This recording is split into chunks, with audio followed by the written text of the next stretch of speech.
Shalom, shalom, très chers téléspectateurs, que Dieu vous bénisse là où vous nous suivez. Bien, vous êtes dans CGC TV, croissez dans la grâce et dans la connaissance télévision avec le pasteur Jimmy. C'est ma bien très chers téléspectateurs. Aujourd'hui, je suis venu continuer toujours ma prédication sur les royaumes de Dieu est proche. Aujourd'hui, je parlerai sur Gog et Magog. Bien, j'aimerais d'abord faire la prière avant de commencer ce message. Éternel Dieu, merci pour ce moment béni que tu m'as accordé pour prêcher ta parole. Laisse que ce temps si précieux apporte la bénédiction dans la vie de tous ces celles qui suivront ce message. Je bénis ton nom au nom de Jésus-Christ, notre Seigneur et notre Sauveur. Amen. Gog et Magog. Gog et Magog, selon les livres d'Apocalypse, ce sont des nations qui s'élèveront pour venir faire la guerre avec les Messies. Et c'est ça qui déclenchera les jugements derniers. Gog et Magog. Bon, lisons Apocalypse. Apocalypse chapitre 20.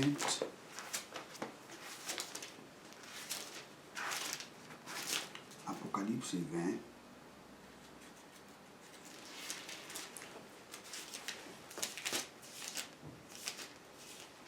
Verset 7. Je vais aller jusqu'au verset 9. Et quand les 1000 ans seront accomplis, Satan sera délié de sa prison et il sortira pour égarer les nations qui sont aux quatre coins de la terre.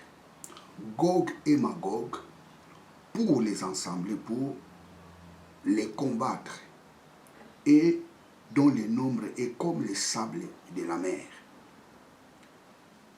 Et ils montèrent sur la largeur de la terre, et ils environnèrent les camps des saints et de la cité des bien-aimés, et du feu descendit du ciel, de la part de Dieu, et les dévora.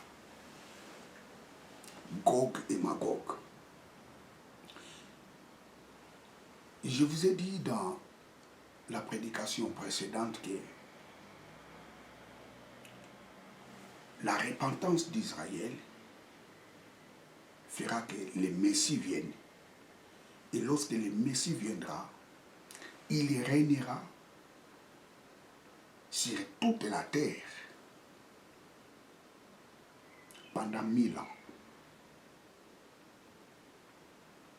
Et pendant les règnes du millénium, la vie continuera. Les pays existeront. La France existeront. L'Angleterre existeront. Les Congo, mon pays, existeront. Les pays existeront. Les gens continueront à faire leur vie. Mais il y a l'exception. Pendant les règnes du millénium, les gens ne mourront plus avant l'âge. Celui qui mourra à l'âge de 100 ans, il sera jeune.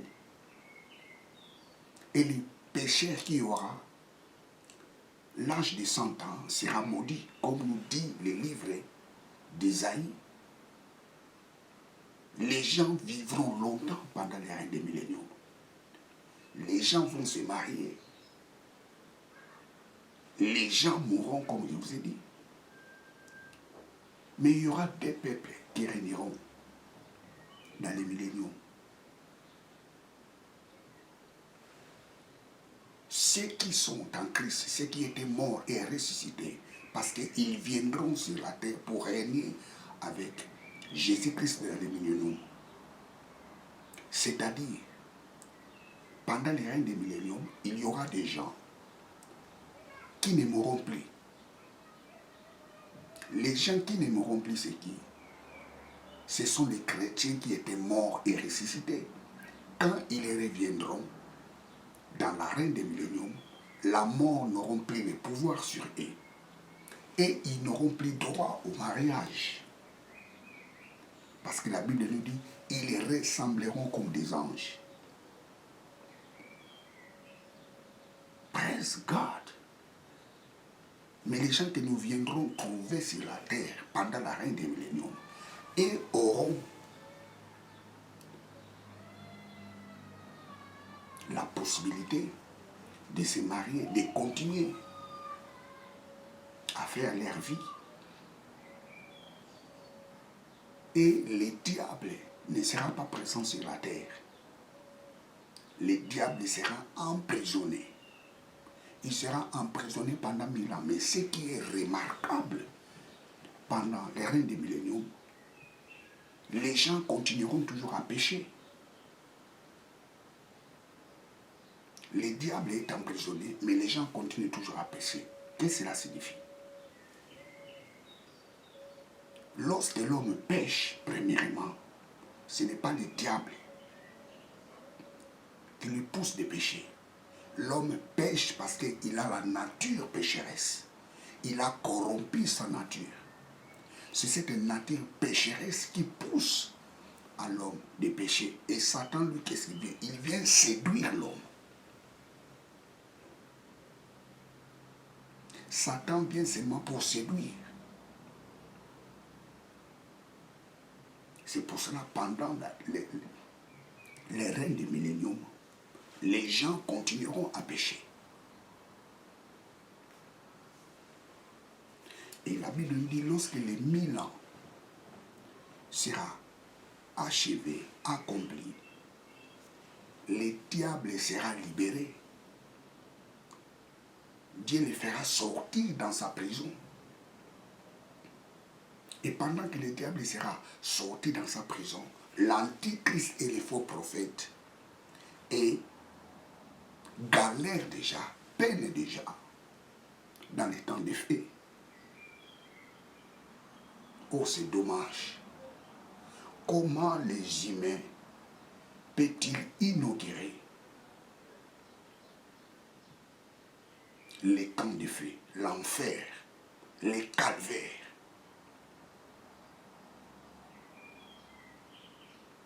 Parce que le temps de feu sera inauguré par les humains, les faux prophètes et l'antichrist.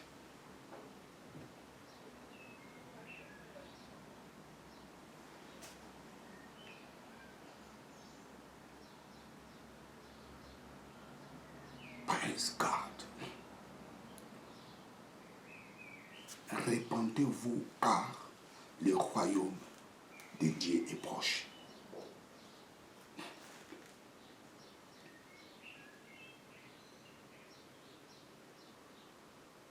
Et lorsque le diable sera libéré,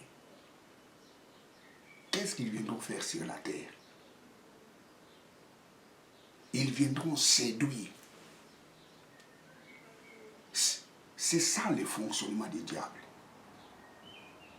Le diable a séduit Ève.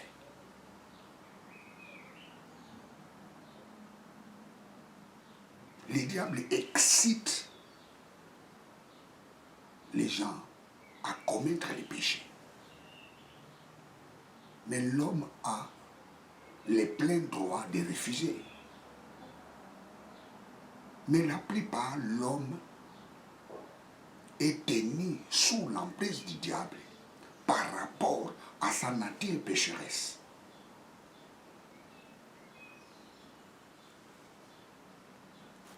Les diables viendront séduire les nations. Je relis ces passages. Apocalypse 20, 27 à 9. je prends le verset 8. Et il sortira pour égarer les nations qui sont aux quatre coins de la terre, Gog et Magog, pour les rassembler pour les combats. Donc les diables, lorsqu'il sortira, ils viendront séduire les nations. Plusieurs personnes disent que Gog et Magog, c'est la Russie. Non, moi je ne dis pas ça. Gog et Magog, c'est l'image des nations qui seront forts, puissants, pendant les règnes des milléniums. Vous savez, pendant les règnes des milléniums, la première nation qui sera puissante, ça sera Israël. Israël deviendra comme les États-Unis aujourd'hui. Je répète, pendant les temps des milléniums, Israël deviendra comme les États-Unis aujourd'hui. Elle deviendra plus. Son économie sera florissante. Les infrastructures impeccables. Une ville bien construite, un pays bien construit. Et tout le monde enviera Israël.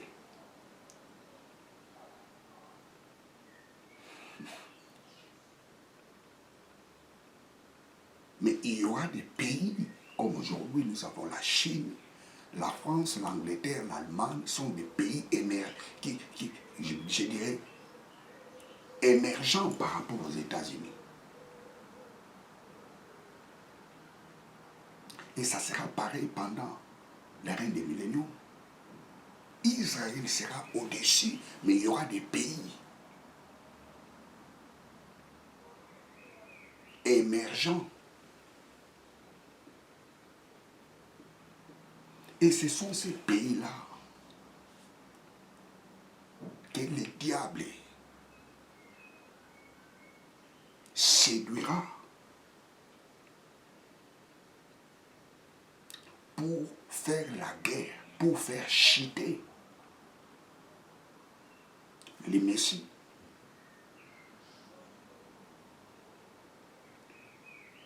Gog et Magog. Oh, c'est ce qui est... Comment les êtres humains peut-ils se rassembler pour faire la guerre contre Dieu? C'est ça donc que je ne comprends pas. Donc je pense que le Messie, quand il viendra,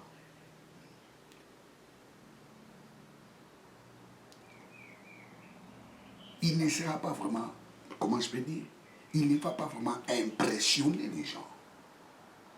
Comme si c'était un extraterrestre.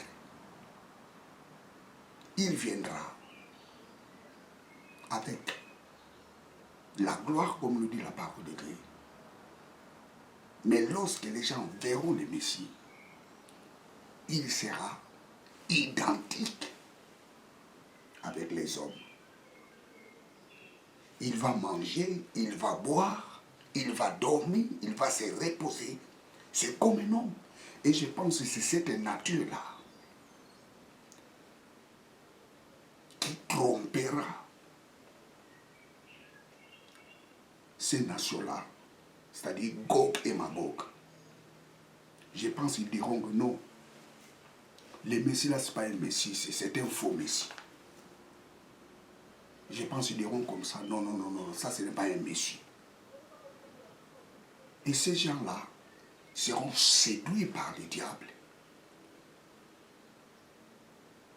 pour venir faire la guerre contre les Messies. Et la Bible nous dit que le diable séduira les gens dans les quatre coins de la terre. C'est-à-dire que le diable va séduire les gens comme il séduit toujours. Et les gens seront révoltés pour aller faire la guerre contre les Messies. Et que nous dit la parole de Dieu? le feu descendra du ciel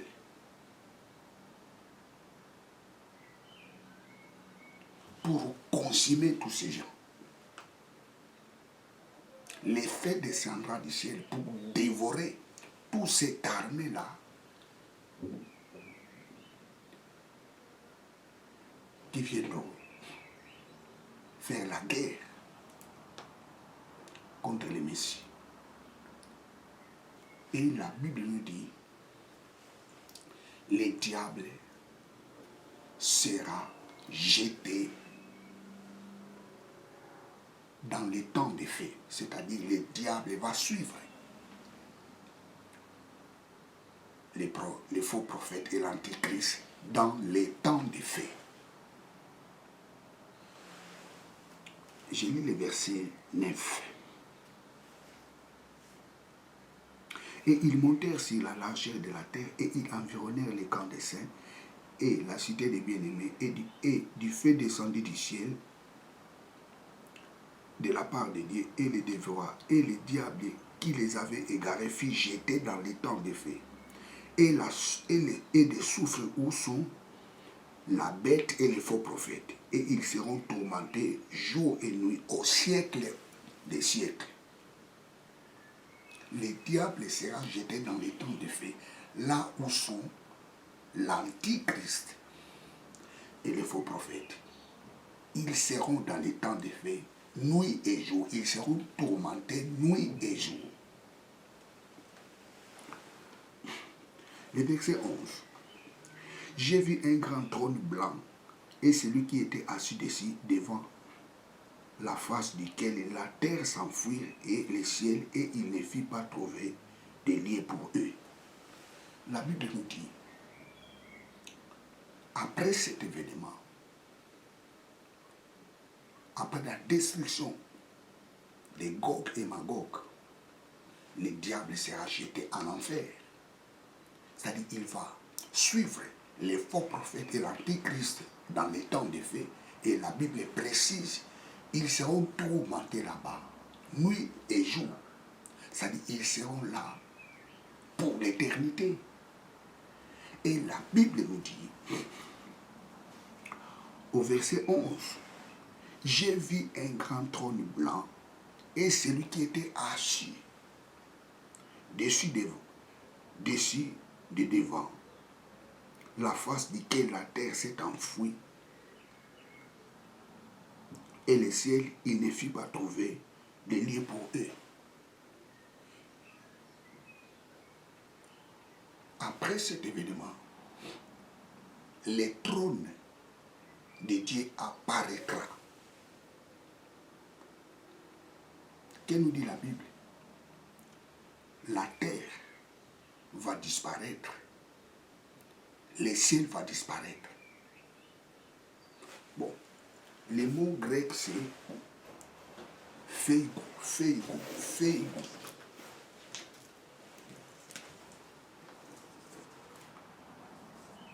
Pheigo, pheigo. Pheigo signifie s'enfuir, s'enfuir. S'enfuir ou fuir.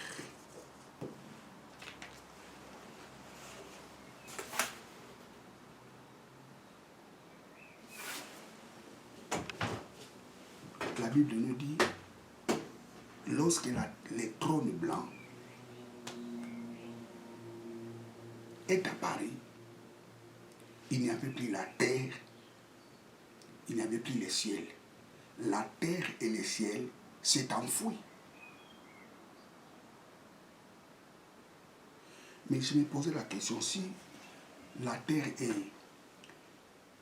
le ciel fuient devant la présence de Dieu, qu'est-ce qui restera? Je vous dis, ça ce sont des grands événements. Lorsque le trône blanc de Dieu apparaîtra, il n'y aura plus la terre, il n'y aura plus le ciel. Qu'est-ce que cela signifie? Nous serons tous en espace.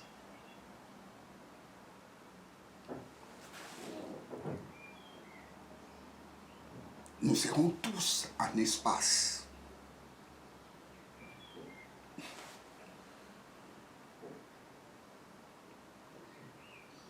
Praise God. La disparition de la terre et du ciel. Si ces deux choses disparaissent, ça signifie quoi? L'homme reste dans l'espace. Parce que la terre, c'est le support qui nous permet de marcher. Et lorsque le trône de Dieu apparaîtra, il n'y aura plus la terre, il n'y aura plus le ciel. Qu'est-ce que cela signifie?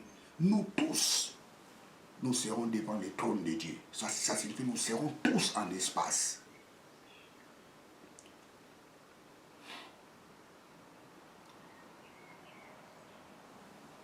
La terre et le ciel s'est enfoui.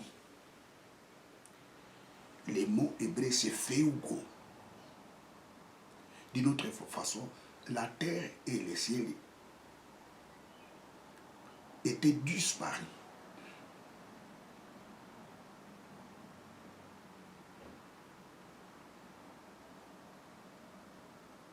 Donc la disparition de la terre et du ciel fera que l'homme reste dans l'espace. Nous serons tous dans l'espace devant le trône de Dieu. Et nous serons tous maintenus par la puissance de Dieu. Il n'y aura pas la loi de pesanteur. La loi de pesanteur sera mort.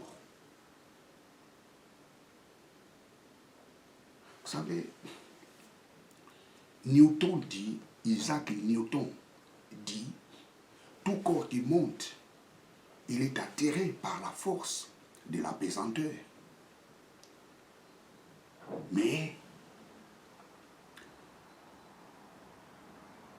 en ce jour-là, la force de pesanteur sera neutralisée.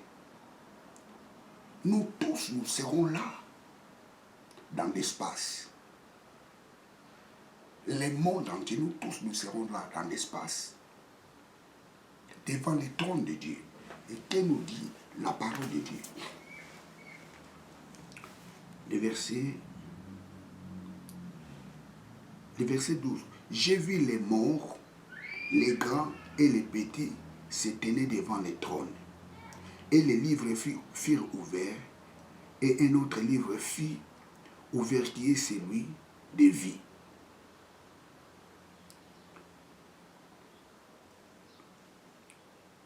Et les morts furent jugés d'après les choses qui étaient écrites dans leurs livres, selon leurs œuvres, et la mer rendit les morts qui étaient en elle.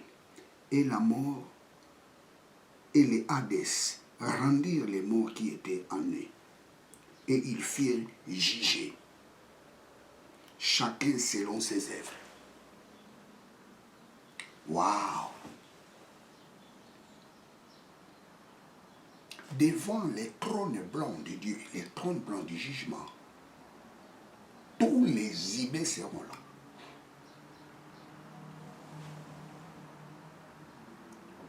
Tous ceux qui sont morts depuis Adam, tous ceux qui sont morts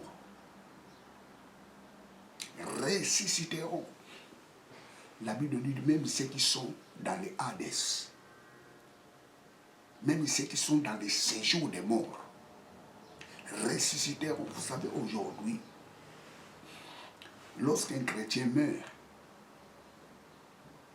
il ne va pas dans les séjours des morts. Il va au paradis.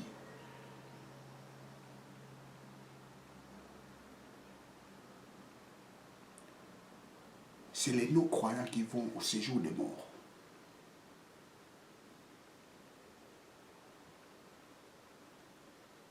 Un jour, j'en parlerai sur ça, pour être un peu plus précis,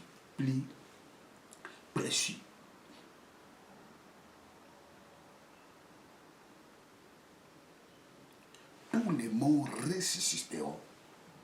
Tous ceux qui sont morts reviendront à la vie. Vous savez, les livres de Daniel nous parlent de deux sortes de morts. Non, pas des sortes de morts. Les livres de Daniel nous parlent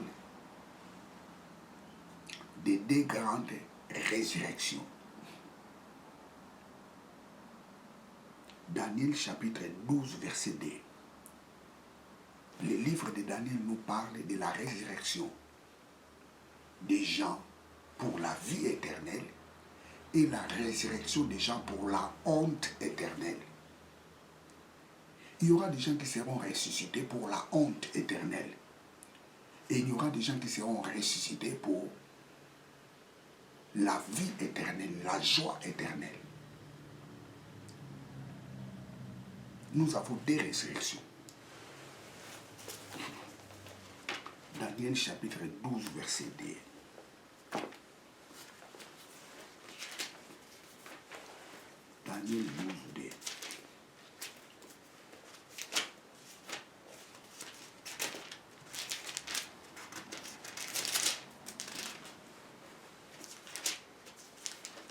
Daniel 12, 2. Et plusieurs qui dorment dans la poussière de la terre se réveilleront, les uns pour la vie éternelle, les autres pour l'opprobre, pour être un objet d'horreur éternel. Il y a des gens qui se réveilleront pour la vie éternelle et il y aura des gens qui se réveilleront pour l'opprobre, la honte éternelle.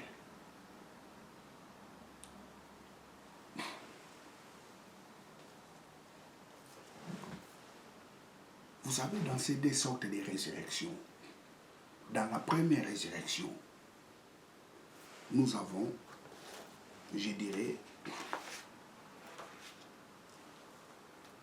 4 résurrections.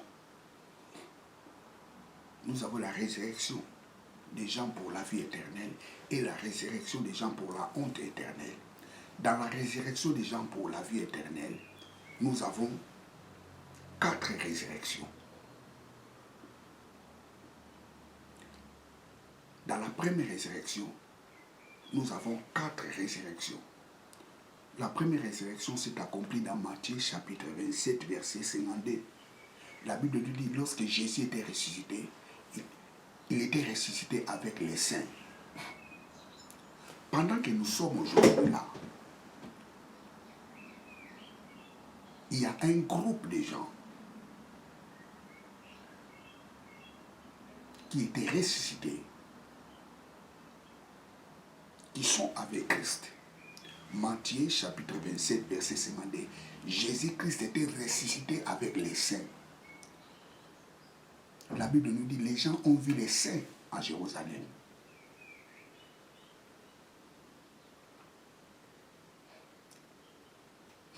Et le deuxième groupe, ça sera l'Église. 1 Thessaloniciens chapitre 4, verset 16, 1 Corinthiens 15, 12.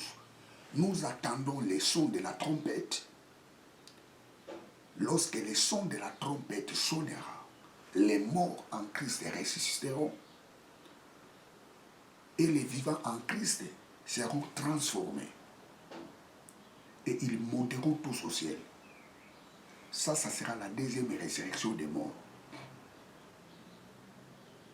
Et la troisième, nous avons la résurrection des deux prophètes. Les deux prophètes, ça signifie, c'est-à-dire Élie et Enoch. Apocalypse chapitre 20, verset 4 à 6. Ces deux prophètes seront tués et ils seront ressuscités. Et les gens verront la résurrection de ces deux prophètes. Et ils les verront monter au ciel. Ça, c'est la troisième résurrection qui est dans la première résurrection. Et la quatrième résurrection, ça sera la résurrection de ceux-là qui refuseront la marque de la bête. Apocalypse chapitre 11, versets 7 à 12. tous ces gens-là qui refuseront la marque de la bête, tous ces gens-là qui seront tués, ils reviendront à la vie. Je vais lire ça, Apocalypse 11.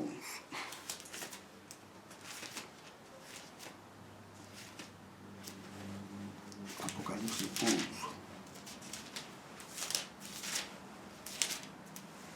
Apocalypse 11, 7 à 12.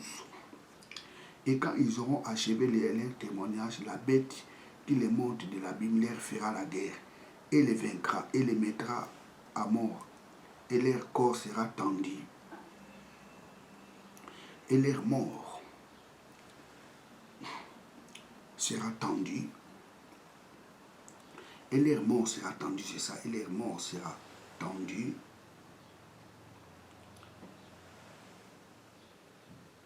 et leur mort, c'est Apocalypse chapitre 11, oui, oui. Je prends le verset 12. Et j'entendis une voix venant du ciel leur disant, montez ici. Et ils montèrent.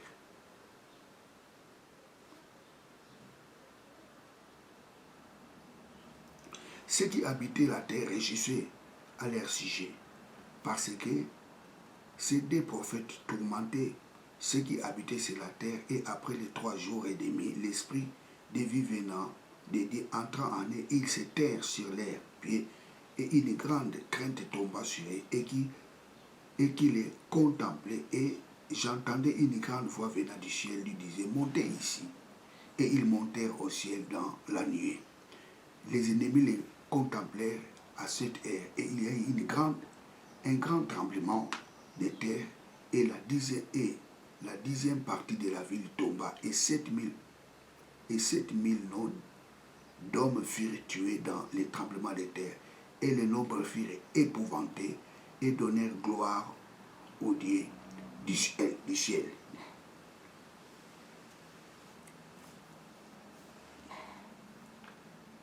Apocalypse 20. Lisons Apocalypse 24. Apocalypse chapitre 20, verset 4. Apocalypse 20, verset 4 à 6.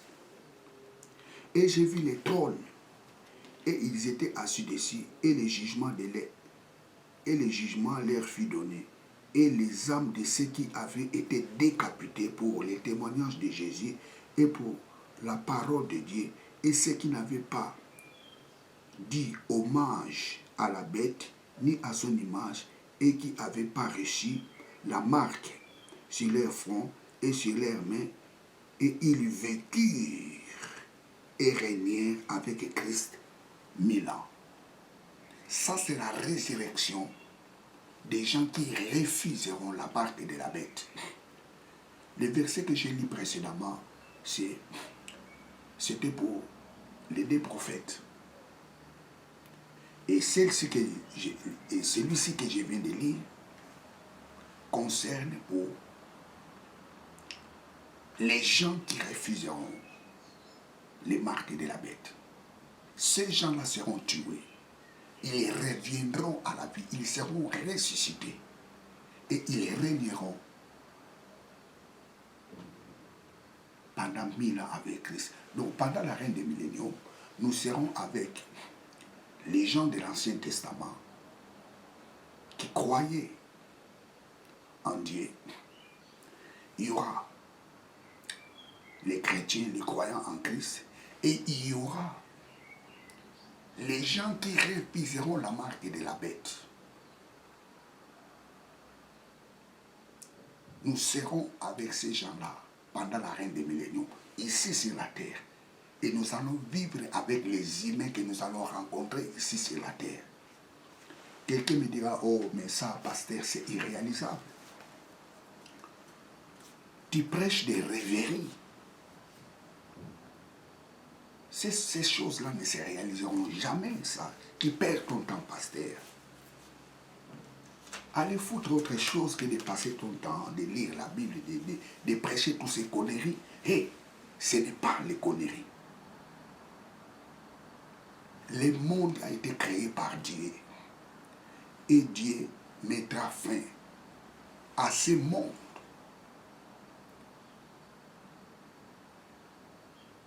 qui va à sa perdition. Dieu est le propriétaire du monde et il mettra fin de toutes ces choses qui se passent dans ce monde.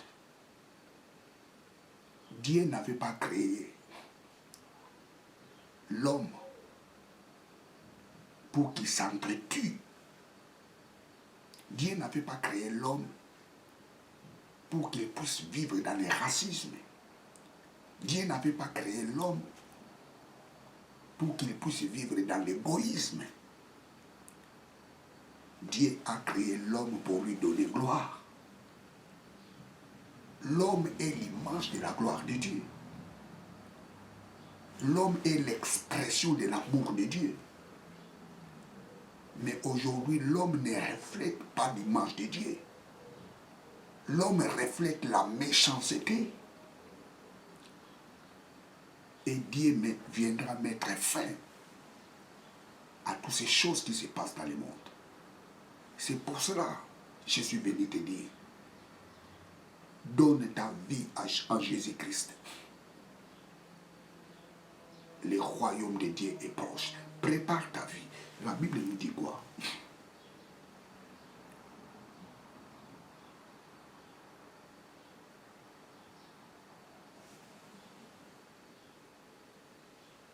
Dieu jugera chacun de nous par rapport à ses œuvres.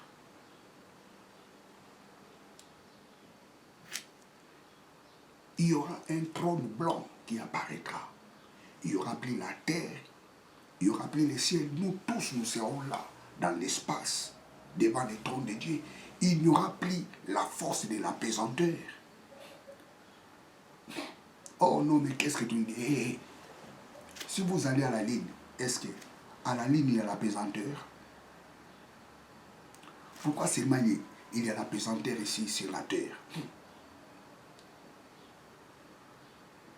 Cela montre tout simplement, ce ne sont pas des choses d'hasard. C'est bien calculé, c'est bien ciblé. Dieu a créé la terre pour les hommes. C'est pour cela qu'il y a la force des pesanteurs. Dieu n'avait pas créé la ligne pour les hommes. C'est pour cela que la pesanteur n'existait pas. Mais en ces jours-là, il n'y aura plus la force de la pesanteur. Nous serons tous devant la présence de Dieu, dans l'espace. Et chacun sera jugé selon ses œuvres. La Bible nous dit que les livres sont ouverts. Les petits et les grands. Ceux-là, leur nom, ne sera pas mentionné dans les livres de vie.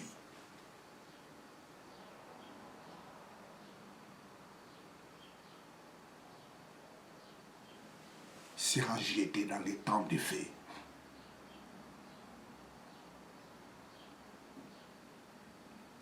Ceux-là, leurs noms, ne se trouveront pas dans les livres de vie. Leurs noms, ils seront jetés dans les temps de feu.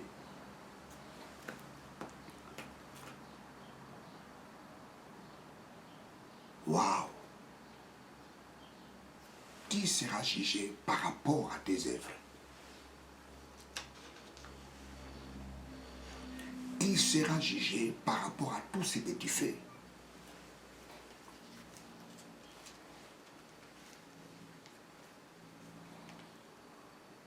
Dieu ne te condamne pas aujourd'hui, mais Dieu veut seulement te dire, répands-toi, donne ta vie en Jésus-Christ.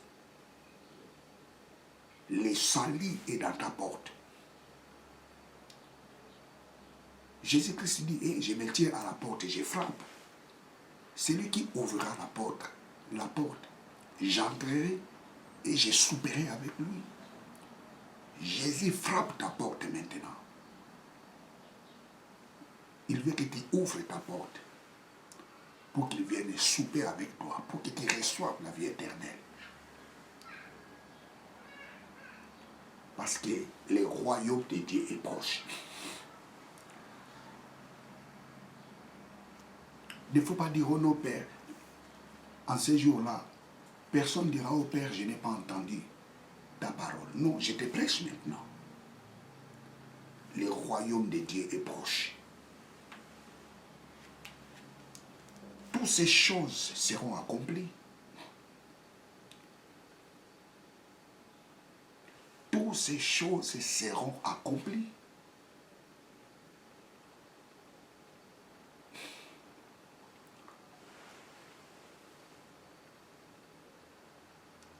La Bible,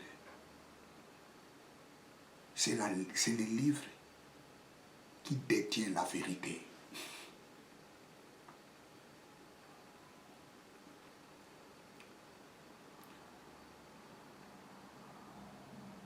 Le royaume de Dieu est proche. La Bible dit que les livres sont ouverts et les gens seront jugés par rapport à ces œuvres. Tous les morts qui sont morts reviendront à la vie. Depuis Adam, même tous ceux qui sont morts dans des crashs d'avion, tous ceux qui sont morts dans des rivières, dans des mers, dans des océans, reviendront à la vie. Et chacun sera jugé par rapport à ses œuvres. Même ceux-là qui sont morts, qui sont dans les séjours des morts, reviendront à la vie. Parce que les séjours des morts, ce n'est pas le temps de feu. Vous savez, aujourd'hui, les gens, des fois, disent, dans leur prière, oh, il envoie le feu au diable. Mais ça, c'est quoi ça? Dieu a réservé les feux pour les diables. Mais ce temps-là n'est pas encore accompli. Mais ce qui est bizarre, les gens envoient les feux aux démons. Les feux, les feux, les feux. Ça, c'est quoi ça?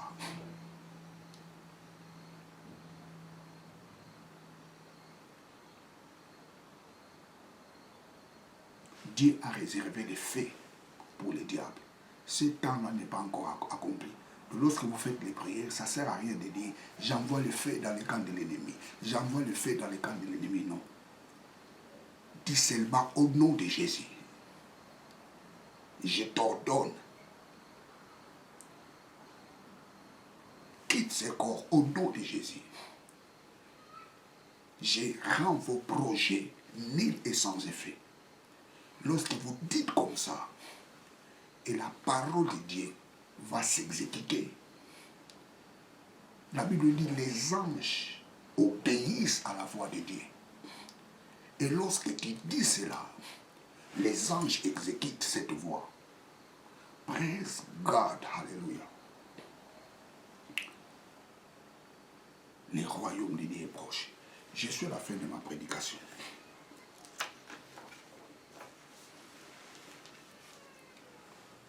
Gog et Magog. Les livres seront ouverts. Chacun sera jugé par rapport à ses œuvres. Ceux dont leurs noms ne se trouveront pas dans les livres de vie seront jetés dans les temps de feu. Et ils seront là avec les diables et les faux prophètes et l'antichrist. Ils graisseront les dents dans les temps de feu pour l'éternité. La Bible l'appelle la seconde mort.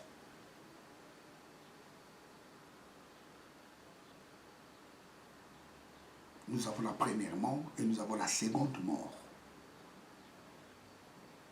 La seconde mort, c'est ça l'enfer, les temps de feu. Là où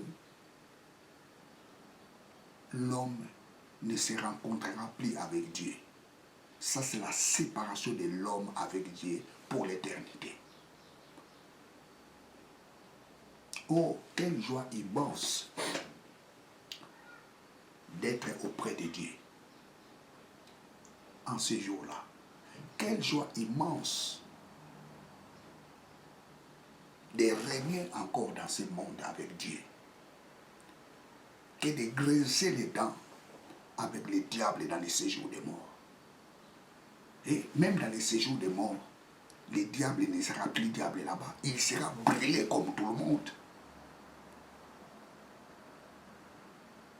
Comme nous dit dans le livre d'Ézéchiel, les gens s'étonnent voir les diables dans les séjours des morts. Mais cet homme aussi est venu ici dans les séjours des morts comme nous. Et ça sera comme ça.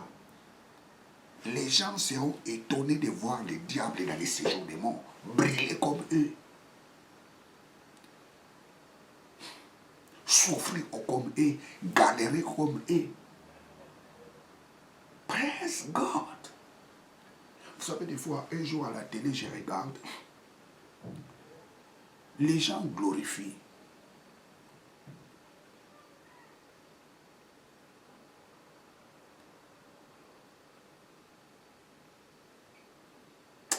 Je ne veux même pas dire son nom.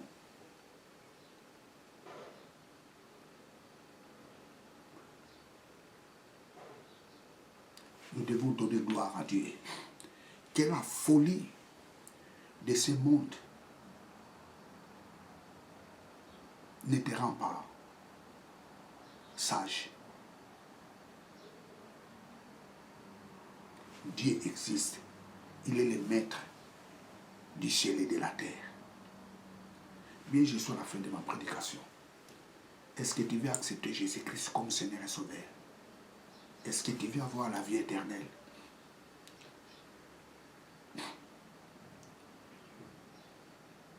Est-ce que tu veux accepter Jésus-Christ? Si tu veux accepter Jésus-Christ, fais cette prière avec moi. Tu vas reprendre tout ce que je dirai. Lorsque je dirai mon nom, toi tu diras les tiens ou la tienne. Est-ce que tu veux accepter Jésus-Christ comme ton Seigneur et Sauveur pour avoir la vie éternelle? Est-ce que tu veux l'accepter? Fais cette prière avec moi. Dis ensemble avec moi. Éternel Dieu, je confesse dans ma bouche le Seigneur Jésus-Christ. Je crois dans mon cœur. Dieu l'a ressuscité d'entre les morts pour que je sois sauvé. Papa, merci parce que je suis sauvé. Jésus-Christ est mon Seigneur et mon Sauveur. Papa, merci. Moi, Jimmy, je suis sauvé. Parce que j'ai confessé dans ma bouche, Jésus-Christ est mon Seigneur. Il était mort pour mes péchés. Il a ressuscité d'entre les morts pour que je reçoive la vie éternelle. Papa, merci parce que j'ai cru en lui. Et j'ai la vie éternelle. Papa, merci parce que je suis sauvé. Je suis devenu une nouvelle créature. Les choses anciennes sont passées. Et toutes choses sont devenues nouvelles dans ma vie. Papa, merci pour les saluts. Au nom de Jésus-Christ. Amen. La prière que tu viens de faire vient de changer le cours de ta vie. À partir de maintenant, tu es devenu une nouvelle créature. À partir de maintenant, tu es sauvé. À cause de Jésus. Alors, témoigne cela à ta famille, à tes amis. Témoigne cela que tu es devenu une nouvelle créature. Praise God, hallelujah. Bien, vous êtes avec le pasteur Jimmy Senra. Abonnez-vous massivement dans cette chaîne de télévision. Que Dieu vous bénisse.